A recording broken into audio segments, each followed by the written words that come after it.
গত বছর ঢালিউড জুড়ে যেন বয়ে যায় উদাহরণ ঝড়। প্রেক্ষাপটে গ্রহণ মুখরিত হয়ে উঠে দুষ্টি কোকিলের এই ডাকে।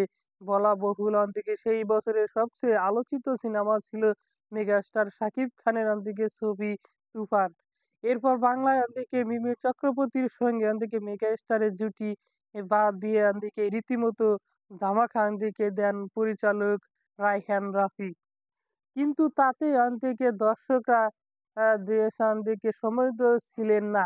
এরপর আলোচনায় ইতিকা দেয় শাকিব খানকে নিয়ে আবারও পর্দায় ফিরবেন রাফি। আরও তাতেই শুরু হয় তুফান।